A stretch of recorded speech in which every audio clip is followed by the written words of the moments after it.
Baik, bismillahirrahmanirrahim. Assalamualaikum warahmatullahi wabarakatuh. Sebelumnya perkenalkan, nama saya Ainun Afrida Aritonang dengan NIM 2315050009. Di sini saya akan melanjutkan presentasi dari kelompok 13, mana itu kelompok terakhir dari saudari Rohimah Lubis yang berjudul Konsep Pendidikan menurut Quran Surah At-Tahrim ayat 10 sampai 12. Mana ayatnya ini berbunyi, A'udzubillahi minasyaitonirrajim. Bismillahirrahmanirrahim. Daraballahu mathalan lil ladzina kafaru imra'ata Nuhin wa imra'ata Lutin kanat tahta 'abdaini min 'ibadina shalihaini fa khanatahuma falam yughniya 'anhuma minallahi syai'an wa qila udkhulan nar ma'ad dakhilin. Wa daraballahu mathalan lil ladzina amanu imra'ata fir'aun idh qalat rabbi ibni li 'indaka baitan fil jannati wa najjini min fir'auna wa 'amalihi wa najjini minal qaumid dhalimin. Wa Maryam ibnata Imran allati ahsanat farjaha fanafakhna fihi min ruhina wa saddaqat bi kalimati rabbiha wa kutubihi wa kanat minal qanitin. Di dalam Quran surah At-Tahrim ayat Allah Subhanahu wa taala sebenarnya sedang meletakkan dasar-dasar yang kukuh mengenai bagaimana cara membina dan membangun sebuah keluarga muslim yang ideal. Menariknya, di bagian penutup surah ini Allah tidak memberikan teori yang kaku, melainkan menghadirkan perumpamaan nyata melalui 3 kisah wanita ikonik dalam sejarah para nabi melalui kacamata 2 kitab tafsir besar, yaitu tafsir Al-Misbah karya Quraisy Shihab dan tafsir Al-Azhar karya Buya Hamka. Perumpamaan pertama itu dihadirkan oleh Allah Subhanahu wa taala di awal dengan teguran yang sangat keras bagi orang-orang kafir yang digambarkan melalui sosok istri Nabi Nuh dan istri Nabi Lut. Kedua wanita ini hidup, makan dan bernaung di bawah atap yang sama dengan 2 hamba Allah yang sangat soleh, namun sayang mereka memilih untuk berkhianat. Buya Hamka dalam tafsir Al-Azhar mempertegas konsensus pada para ulama bahwa pengkhianatan di sini sama sekali bukan dalam hal kesucian atau perbuatan zina, karena tidak satu pun istri Nabi yang pernah berbuat serong. Pengkhianatan mereka adalah dalam bentuk ideologi atau keimanan. Istri Nabi Nuh kerap mencemooh suaminya sendiri dan menyebutnya gila di depan kaumnya, sementara istri Nabi Lut menjadi mata-mata bagi kaumnya yang bermoral menyimpang.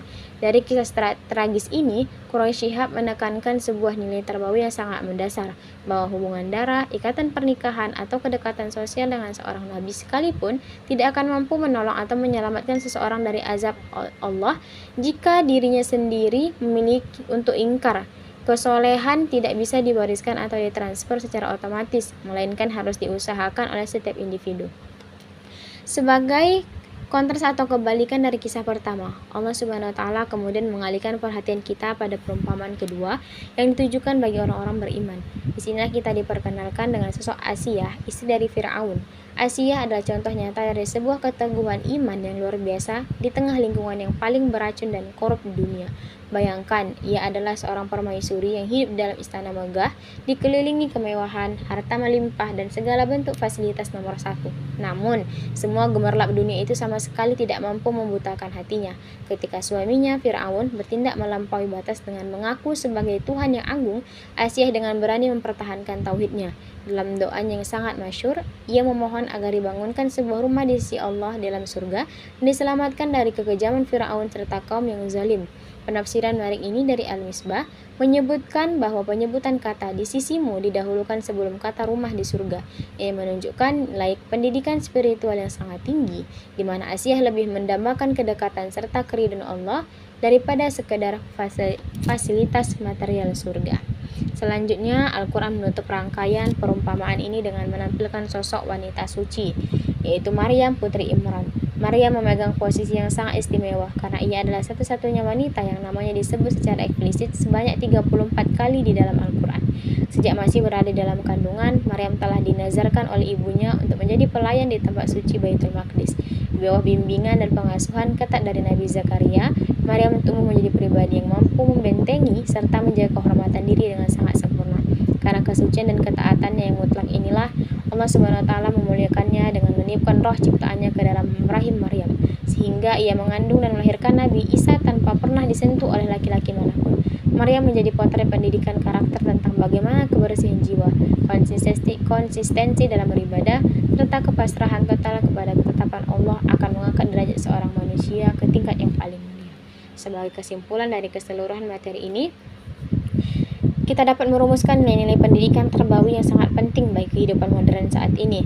Melalui ketiga perumpamaan tersebut, Allah Subhanahu wa taala mengajarkan bahwa kemuliaan seorang manusia, khususnya perempuan dalam Islam, tidak ditentukan oleh status sosial, kekayaan duniawi ataupun lingkungan tempat ia tinggal, melainkan murni dari kualitas keimanan dan akhlaknya sendiri. Dari istri Nabi Nuh dan Lut, kita belajar tentang tanggung jawab iman yang bersifat personal. Dari Asiyah, kita diajarkan tentang independensi, berpikir dan keberanian mempertahankan kebenaran meski di bawah tekanan. Dan dari Maryam, kita memetik pelajaran tentang pentingnya menjaga kehormatan diri dan totalitas dalam beribadah. Oleh karena itu, orientasi utama pendidikan Islam haruslah berfokus pada pembentukan karakter dan fondasi iman yang mandiri, agar setiap individu mampu berdiri teguh sebagai pribadi yang soleh dan soleha dalam situasi dan kondisi apapun.